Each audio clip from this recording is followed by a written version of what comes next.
Mesdames, Messieurs, bienvenue dans cette interview sur Africa 24 qui reçoit ce jour l'honorable Owona Ndong, premier vice-président du Rassemblement pour la Patrie et la Modernité RPM, parti d'opposition au Gabon. Dans la suite de la concertation nationale, le RPM apporte sa contribution au débat politique national du Gabon qui prévoit en cette année 2023 d'organiser des élections générales. Monsieur Owona Ndong, bienvenue sur Africa 24. Merci. Le président Ali Bongo a tout juste adopté la loi qui va entériner les amendements apportés à la loi fondamentale il y a juste quelques jours. Qu'est-ce que cela vous inspire? Pour nous, pour le compte du RPM, pas grand-chose. On n'avait pas de préoccupation particulière sur les problèmes véritablement institutionnels à pareille période de la perspective des élections générales. On avait plutôt une préoccupation sur des problèmes de transparence. Nous pensions qu'il n'était pas question pour nous de bouger le calendrier électoral tel que prévu dans la Constitution et plutôt de se pencher sur des problèmes de transparence pour éviter un certain nombre d'événements que nous avons déjà regrettés en 2016. À ramener les mandats de 7 à 5 ans sans les limiter, pour nous, ça n'a pas beaucoup de sens. Ramener des mandats de 7 à 5 ans sans les limiter et ne pas traiter les problèmes de transparence qui souvent sont l'objet de beaucoup de reproches sur des élections. Ça n'a pas de sens. Ne pas impliquer pleinement le souverain dans le choix de son candidat avec le principe d'un tour, pour nous, ça n'a pas de sens. Vous avez justement pris part, vous avez commencé à prendre part aux travaux de la concertation nationale 2 jours après. Le RPM a claqué la porte. Quelles étaient vos attentes à l'entame de ces travaux et qui n'ont pas été satisfaites à seulement 2 jours? Il faut déjà dire qu'on a saisi un peu la balle au bond. Le président de la Cour avait éventuellement soulevé le problème sur la clarification d'un certain nombre d'éléments par rapport au code électoral. Et donc, nous, RPM, sommes signataires d'un mémorandum que nous avons déposé avec des partenaires auprès du ministre de l'Intérieur et à la Cour constitutionnelle. Donc, la conséquence en fait de ce mémorandum, c'est la concertation. On avait pensé que ça se ferait, ce n'est pas la première fois que ça se passe au Gabon. On avait pensé que ça se ferait d'une certaine manière, donc on a un peu reproché le format et les points de discussion. Nous, on ne voulait pas du tout s'exprimer sur les aspects constitutionnels. On voulait rapidement traiter les problèmes de transparence électorale. Et donc on s'est rendu compte qu'en fait, on allait vers un chemin qui n'était pas le nôtre. Et les partenaires, on a pensé, on s'est retrouvé dans une situation où en moins de 3 mois, on est passé d'une 70aine de partis à une centaine de partis. 30 partis créés dans l'intervalle. Voilà, et il y a des partis qui sont là depuis plus d'une dizaine d'années, qui n'ont jamais participé à aucun suffrage de quelque nature. Donc il fallait quand même qu'on regarde un peu qui viendra là-dedans, qui dira quoi, le format, la valeur légale des conclusions. On avait un certain nombre d'éléments de cette nature qui, donc, pour nous... Vous avez contesté la légitimité des partis, des représentants de l'opposition à cette concertation. Oui, mais il n'y avait pas que ça, il y avait même le format. On convoque une quarantaine de partis, sur quelle base Dieu seul sait. On demande 2 membres par parti. Celui qui enregistre tout ça, c'est le ministre de l'Intérieur, qui lui est membre d'un camp. Alors, qui arbitre tout ça? Comment ça va se passer? Donc, ce n'était pas clair pour nous. Et d'emblée, on pose des problèmes institutionnels, ce qui était loin de nos préoccupations. Bon, on s'est rendu compte que les choses étaient en fait comme elles ont été faites, surtout que 3 jours avant, on avait le problème du CGE. Pour nous, c'était un élément... Avec la nomination, l'élection de Michel Stéphane Bonda. C'était un élément important pour nous dans les aspects de transparence. Il se trouve qu'on a une concertation demandée par le président de la République. Qui vous l'accorde? Qui nous l'accorde, le président de la République et le ministre de l'Intérieur, membre du gouvernement, 3 jours avant, décide de mettre en place une structure qui, pour nous, devrait faire partie des débats. Honorable, je vous comprends. Vous demandez une concertation, on vous l'accorde, après vous choisissez de vous mettre à l'écart. C'est quoi la suite? La concertation, pour nous, était une occasion d'essayer d'aplanir un certain nombre de choses et d'espérer avoir une élection apaisée.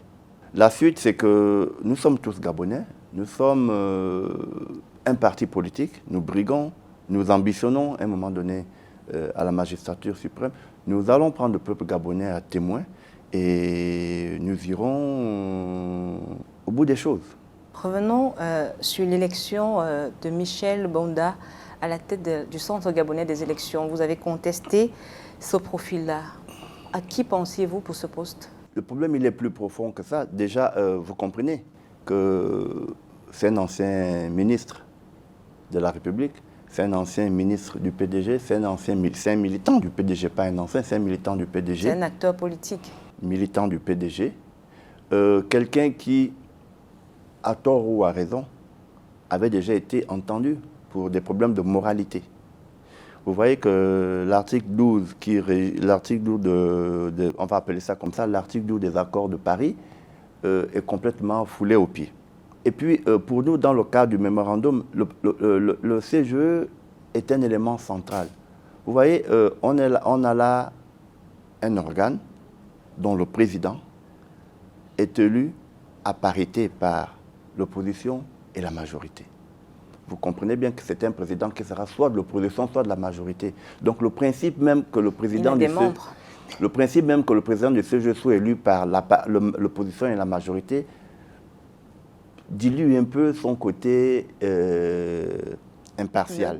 De neutralité. On trouvait normal que l'opposition élise leur vice-président, la majorité pareil, et que le président, je ne sais pas, la société civile et le clergé, quelque chose de neutre. Mais il est élu par la majorité et par l'opposition à parité. Et puis, entre nous, c'est 5 membres de l'opposition et 5 membres de la majorité.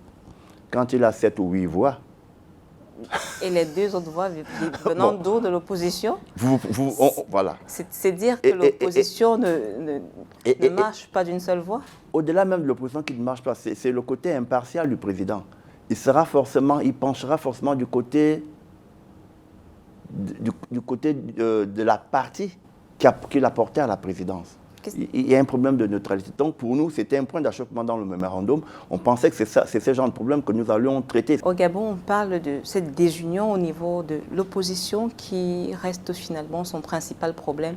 Aujourd'hui, seriez-vous d'accord de conduire une candidature unique lors des prochains scrutins, notamment présidentiels? C'est une expression que j'ai souvent entendue au Gabon, candidature unique. Il n'y a jamais eu de candidature unique au Gabon. Je crois qu'en 2016, il y a eu un ensemble de partis qui a porté un candidat. Pourtant, il y a la majorité présidentielle qui regroupe un ensemble de partis. Je continue à dire que pour moi, il n'y a jamais eu de candidature unique de l'opposition.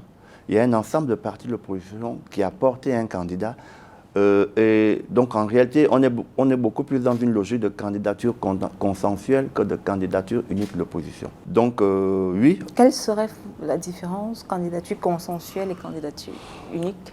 Nous, à notre entendement, un certain nombre de partis qui partent... Pas tous les partis. Un certain nombre de partis qui partageraient les mêmes valeurs pour le même objectif pourraient se mettre ensemble et cheminer.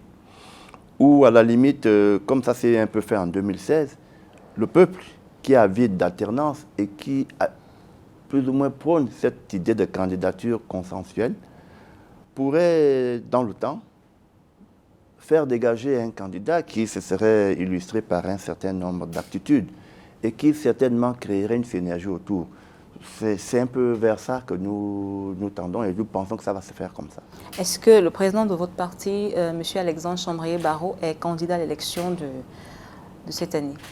Nous sommes un parti politique, nous briguons la magistrature suprême. Mais ce débat n'a jamais été porté à l'intérieur du parti.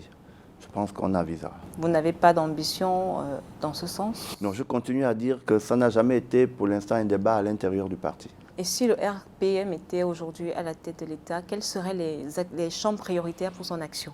Je pense qu'il faudrait restructurer et réhabiliter nos institutions. Il faudrait réhabiliter la souveraineté du peuple. Il faudrait revaloriser les principes et les libertés fondamentales telles que prescrites dans le préambule de notre Constitution. Je crois que c'est des problèmes importants. Après, tout le reste pourra suivre, les problèmes de gouvernance et tout le reste. Je pense qu'on a besoin de réhabiliter, de renforcer, de restaurer la confiance de déjà nos institutions et la confiance qu'a le peuple vis-à-vis de ces institutions, réhabiliter la souveraineté même du peuple gabonais et éventuellement les mesures, les principes fondamentaux de liberté, tels que décrits dans les préliminaires de notre Constitution. Je pense que c'est l'urgence. Vous estimez que la concertation nationale n'a pas produit les résultats attendus? Quelles seraient donc vos suggestions à l'endroit de la majorité présidentielle pour justement aller vers ces élections au lendemain apaisé, parce que c'est ça l'enjeu au final? Je pense qu'on est sortis presque tous traumatisés de 2016. Je crois qu'on a atteint un niveau qu'on n'avait jamais atteint au Gabon, au sortir d'une élection présidentielle. Et je crois qu'on a tous la préoccupation de ne pas revivre ça. Et je pense que les tenants du pouvoir aujourd'hui devraient en être préoccupés en premier. Et donc, nous, on a pensé, et on continue à penser qu'on devrait pouvoir s'asseoir pour regarder tout ça et aller vers une élection où on ne vivrait plus ça. Donc, à part ça, il n'y a rien d'autre à faire. Il faut s'asseoir, il faut regarder où est-ce que ça n'a pas marché, pourquoi s'asseoir de nouveau après cette concertation? Non, on devrait s'asseoir. Je crois que ce qui s'est passé, c'est pour nous, c'était un échec. C'est quoi les résolutions de cette concertation? Il n'y a rien sur la transparence. On vous amène des problèmes institutionnels. Là, on est parti pour retoucher l'amélioration de la biométrie. Ça veut dire quoi, l'amélioration de la biométrie? Je vais vous dire. Système biométrique. Je vais vous dire que cette affaire de biométrie a été introduite au Gabon, je crois, en 2012. J'ai envie de dire que je vous parle en tant que député. Je pense qu'on a mis près de 50 à 60 milliards dans cette affaire-là. 2012, projet Iboga. Après, il y a eu les grands registres de l'État. Après, il y a eu la biométrie qu'on a commencé à expérimenter en 2013. On a fait 3 ou 4 élections. On va me faire dire que c'est toujours pas stabilisé. Alors, quand vous dites ce que vous dites là, ça veut dire quoi concrètement? Moi, je ne sais pas ce que ça veut dire. Il fallait prendre part, sans doute, aux travaux de la concertation nationale pour mieux comprendre. La politique de la chaise vide n'a jamais produit de résultats, monsieur. J'entends ça tout le temps, la politique de la chaise vide. Mais j'ai envie de vous poser une question. Depuis 1990, la politique de la chaise pleine nous a apporté quoi? Quel serait donc votre message à l'opposition, à quelques mois de l'élection? Si vous devez vous adresser à l'opposition gabonaise dans son entièreté, quel serait l'essentiel de ce message? Dire à l'opposition gabonaise que dans notre pays, la souveraineté appartient au peuple. Seul le peuple est souverain. Et que nous qui devons de temps en temps se voir porter cette souveraineté, on a une responsabilité vis-à-vis de ce peuple. Je ne pense pas qu'un parti soit au-dessus du peuple. Moi, je dis souvent aux gens, quand je fais les comptes rendus parlementaires, que l'instance suprême, la plus haute institution du Gabon, c'est le peuple. Et donc, je pense qu'il faut qu'on arrive à mettre ce peuple-là au-dessus de tout et comprendre que nous sommes en 2023 et que le peuple gabonais ne devrait plus vivre comme il vit aujourd'hui. Je crois que nous, acteurs politiques, on a une part de responsabilité, essayons de faire notre part pour l'intérêt du peuple gabonais. C'est sur ces mots, M. Owono Ndong, député et premier vice-président du Rassemblement pour la patrie et la modernité, que nous allons mettre un thème à cette interview. Merci d'être passé dans nos studios à Libreville. C'est plutôt moi qui vous remercie. Mesdames, Messieurs, merci de nous avoir suivis. C'était l'interview. Restez sur Africa 24 pour encore plus d'informations.